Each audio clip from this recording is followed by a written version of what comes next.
ಧನಸಹಾಯ ಅರ್ಜಿಯನ್ನು ಹೇಗೆ ಭರ್ತಿ ಮಾಡುವುದು ಎನ್ನುವ ವಿಡಿಯೋ ಪ್ರಾತ್ಯಕ್ಷಿಕೆಗೆ ಸ್ವಾಗತ. ಮೊದಲಿಗೆ ಸೇವಾ ಸಿಂಧು ಪೋರ್ಟಲ್ಗೆ ತಾವು ಭೇಟಿ ಕೊಡಬೇಕು. sevasindu.karnataka.gov.in ಗೆ ಭೇಟಿ ನೀಡಿ ಇಲ್ಲಿ ಇಲಾಖೆಗಳು ಮತ್ತು ಸೇವೆಗಳು ಇದನ್ನು ಆರಿಸಿ. 5ನೇ ಪುಟದಲ್ಲಿ ಕನ್ನಡ ಮತ್ತು ಸಂಸ್ಕೃತಿ ಇಲಾಖೆಯನ್ನು ಆರಿಸಿ ಅಲ್ಲಿ ವಾದ್ಯ ಪರಿಕರ ಹಾಗೂ ವೇಷಭೂಷಣ ಖರೀದಿಗೆ ಧನ ಸಹಾಯ ಇದನ್ನು ಆರಿಸಿಕೊಳ್ಳಿ. ತಮ್ಮ ವಿವರಗಳನ್ನು ನೀಡಿ ಲಾಗಿನ್ ಮಾಡಿ. ಒಂದು ವೇಳೆ ತಾವು ಮೊದಲ ಬಾರಿಗೆ ಸೇವಾ ಸಿಂಧುವಿನ ಮೂಲಕ ಅರ್ಜಿ ಸಲ್ಲಿಸುತ್ತಿದ್ದರೆ ತಮ್ಮ ನೋಂದಣಿ ಮಾಡಿಕೊಳ್ಳಬೇಕು. ಅದಕ್ಕಾಗಿ ತಮ್ಮ ಮೊಬೈಲ್ ಸಂಖ್ಯೆಯನ್ನು ನೀಡಿ OTPಯನ್ನು ಪಡೆಯಿರಿ. ಬಂದಿರುವ OTPಯನ್ನು ನಮೂದಿಸಿ ಕೆಳಗೆ ನೀಡಿರುವ ಕ್ಯಾಪ್ಚಾವನ್ನು ನಮೂದಿಸಿ ಲಾಗಿನ್ ಮಾಡಿ.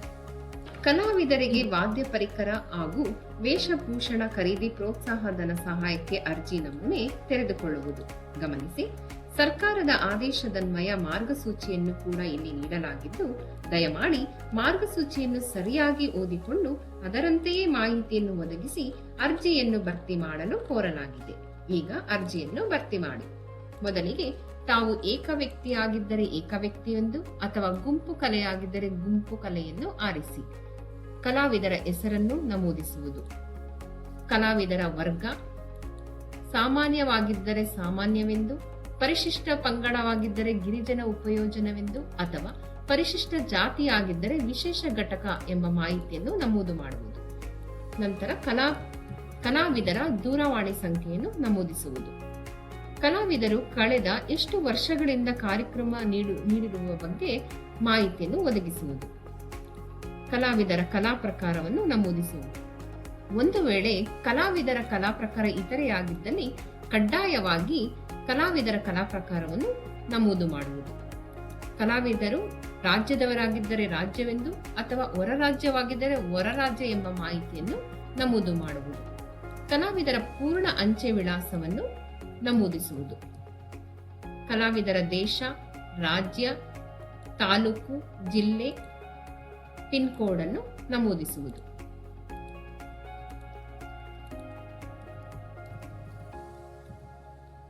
ಕಲಾವಿದರ ಬ್ಯಾಂಕ್ ವಿವರಗಳನ್ನು ಭರ್ತಿ ಮಾಡುವುದು. ಬ್ಯಾಂಕ್ ಹೆಸರು, IFSC ಕೋಡ್,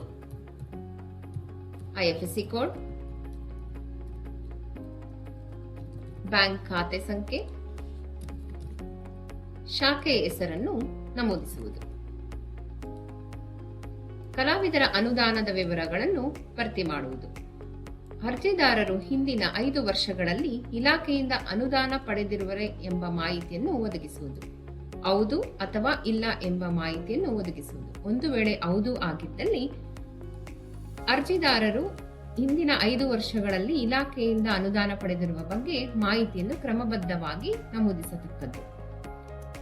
ಕ್ರಮ ಸಂಖ್ಯೆ, ಪಡೆದಿರುವ ವರ್ಷ, ಅನುದಾನದ ಮೊತ್ತವನ್ನು ಭರ್ತಿ ಮಾಡುವುದು. ಪ್ಲಸ್ ಸೈನ್ ಅನ್ನು ಒತ್ತಿದರೆ ಇನ್ನುಳಿದ 4 ವರ್ಷಗಳ ಮಾಹಿತಿಯನ್ನು ಭರ್ತಿ ಮಾಡುತ್ತಾ ಬರುವುದು. ಕಲಾವಿದರ ವಿವರಗಳನ್ನು ಭರ್ತಿ ಮಾಡುವುದು. ಗುಂಪು ಕಲೆಯಾಗಿದ್ದಲ್ಲಿ ಕನಿಷ್ಠ 8 ಸದಸ್ಯರ ವಿವರಗಳನ್ನು ಸಲ್ಲಿಸುವುದು. ಸದಸ್ಯರ ಹುದ್ದೆ, ಸದಸ್ಯರ ಹೆಸರು, ವರ್ಗವನ್ನು ನಮೂದಿಸುವುದು. ಕಲಾವಿದರ ಕಲಾ ಪ್ರಕಾರ, ದೂರವಾಣಿ ಸಂಖ್ಯೆ, ಇತ್ತೀಚಿನ ಜಾತಿ ಪ್ರಮಾಣ ಪತ್ರವನ್ನು ಲಗತ್ತಿಸುವುದು. ಪರಿಶಿಷ್ಟ ಜಾತಿ ಅಥವಾ ಪರಿಶಿಷ್ಟ ಪಂಗಡದ ಜಾತಿ ಪ್ರಮಾಣ ಪತ್ರದ RD ಸಂಖ್ಯೆಯನ್ನು ನಮೂದಿಸುವುದು. ಆದಾಯ ಪ್ರಮಾಣ ಪತ್ರದ RD ಸಂಖ್ಯೆ ಹೊಂದಿರುವ ಪ್ರಮಾಣ ಪತ್ರವನ್ನು ಲಗತ್ತಿಸುವುದು. ವಯಸ್ಸಿನ ದಾಖಲೆಗಳಾದ ಆಧಾರ್ ಕಾರ್ಡ್ ಅಥವಾ ಶಾಲಾ ದಾಖಲಾತಿ ಅಥವಾ ಚುನಾವಣಾ ಗುರುತಿನ ಚೀಟಿ ಇತ್ಯಾದಿಗಳನ್ನು ಲಗತ್ತಿಸುವುದು.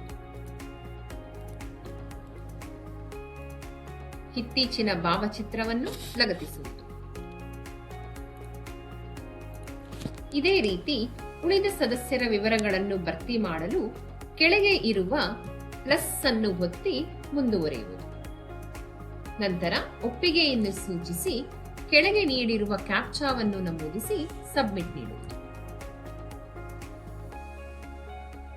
ಎಲ್ಲಾ ವಿವರಗಳನ್ನು ಸಲ್ಲಿಸಿದ ನಂತರ ಒಂದು ಬಾರಿ ನೀಡಿರುವ ಎಲ್ಲಾ ಮಾಹಿತಿಗಳು ಸರಿ ಇದೆಯೇ ಎಂಬುದನ್ನು ಪರಿಶೀಲಿಸಿಕೊಂಡು ಅಟ್ಯಾಚ್ ಅನೆಕ್ಷರ್ ಆಪ್ಷನ್ಗೆ ಅಂದರೆ ಕೋರಿರುವ ದಾಖಲಾತಿಗಳನ್ನು ಲಗತ್ತು ಮಾಡಲು ಮುಂದುವರಿಯಬಹುದು. ಒಂದು ವೇಳೆ ಕಲಾವಿದರು ನೀಡಿರುವ ಮಾಹಿತಿಯಲ್ಲಿ ಯಾವುದಾದರೂ ಮಾರ್ಪಾಡು ಇದ್ದಲ್ಲಿ ಎಡಿಟ್ ಆಪ್ಷನ್ಗೆ ಹೋಗಿ ಸರಿಪಡಿಸಿಕೊಳ್ಳತಕ್ಕದ್ದು. ಲಗತ್ತಿಸಬೇಕಾದ ದಾಖಲೆಗಳು ಹೀಗಿವೆ. ಮೊದಲಿಗೆ ಅಧಿಕೃತ 3 ಮಾರಾಟ ಸಂಸ್ಥೆಗಳಿಂದ ಪಡೆದ ದರಪಟ್ಟಿ ಲಗತ್ತಿಸುವುದು. ಜಿಎಸ್ಟಿ ಸಂಖ್ಯೆ ಹೊಂದಿರುವ ಪ್ರತಿ ಮಾತ್ರ. ಚಾಲ್ತಿಯಲ್ಲಿರುವ ಬ್ಯಾಂಕ್ ಪಾಸ್ಬುಕ್ ಪ್ರತಿ ಲಗತ್ತಿಸುವುದು. ವ್ಯಕ್ತಿಗತ ಅಥವಾ ಏಕ ವ್ಯಕ್ತಿ ಕಲಾವಿದರಾದಲ್ಲಿ ಗುರುಗಳಿಂದ ದೃಢೀಕರಣ ಪ್ರಮಾಣ ಪತ್ರವನ್ನು ಲಗತ್ತಿಸುವುದು. ಮಾರ್ಗಸೂಚಿ ಅನುಬಂಧ 2ರಲ್ಲಿನ ಕ್ರಮ ಸಂಖ್ಯೆ 12ರ ಅಂಶಗಳಿಗೆ ₹100 ಛಾಪಾ ಕಾಗದದ ಮೇಲೆ ಸ್ವಯಂ ದೃಢೀಕರಣದ ಕರಾರು ಪತ್ರವನ್ನು ಲಗತ್ತಿಸುವುದು. ನಂತರ ರೆಸಿಪಿಯೆಂಟ್ ಐಡಿ ಇದ್ದಲ್ಲಿ ಅದರ ಪ್ರತಿ ಲಗತ್ತಿಸುವುದು.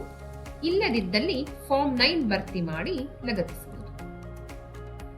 ಹಿಂದೆ ಇಲಾಖೆಯಿಂದ ಮೇಲ್ಕಂಡ ಉದ್ದೇಶಕ್ಕೆ ಧನ ಸಹಾಯ ಪಡೆದಿದ್ದಲ್ಲಿ ವಾದ್ಯ ಪರಿಕರ ಅಥವಾ ವೇಷಭೂಷಣ ಖರೀದಿಸಿದ ರಸೀದಿಯ ನಕಲು ಪ್ರತಿ ಅಥವಾ ಛಾಯಾಚಿತ್ರಗಳೊಂದಿಗೆ ಜಿಲ್ಲಾ ಸಹಾಯಕ ನಿರ್ದೇಶಕರು ಸಲ್ಲಿಸಿದ ಸ್ವೀಕೃತಿ ಪ್ರತಿಯನ್ನು ಲಗತ್ತಿಸುವುದು. ನಂತರ ಮಾರ್ಗಸೂಚಿ ಖಂಡಿಕೆ 23ರ ಪ್ರಕರಣಗಳಲ್ಲಿ ಪ್ರಮಾಣ ಪತ್ರವನ್ನು ಲಗತ್ತಿಸುವುದು. ಮುಂದುವರೆದು ಮಾರ್ಗಸೂಚಿ ಖಂಡಿಕೆ 7ರ ನಮೂನೆಯಲ್ಲಿ ಏಕ ವ್ಯಕ್ತಿ ಅಥವಾ ಗುಂಪು ಕಲೆ ಸದಸ್ಯರ ವಿವರಗಳನ್ನು ಲಗತ್ತಿಸುವುದು. ಕಲಾವಿದರು ಅಥವಾ ಕಲಾ ತಂಡವು ಕನಿಷ್ಠ 10 ಸಾಂಸ್ಕೃತಿಕ ಕಾರ್ಯಕ್ರಮಗಳಲ್ಲಿ ಕಲಾ ಪ್ರದರ್ಶನ ನೀಡಿದ ಛಾಯಾಚಿತ್ರಗಳು, ಪ್ರಮಾಣ ಪತ್ರಗಳು ಹಾಗೂ ಇತರ ವಿವರಗಳನ್ನು ಲಗತ್ತಿಸುವುದು.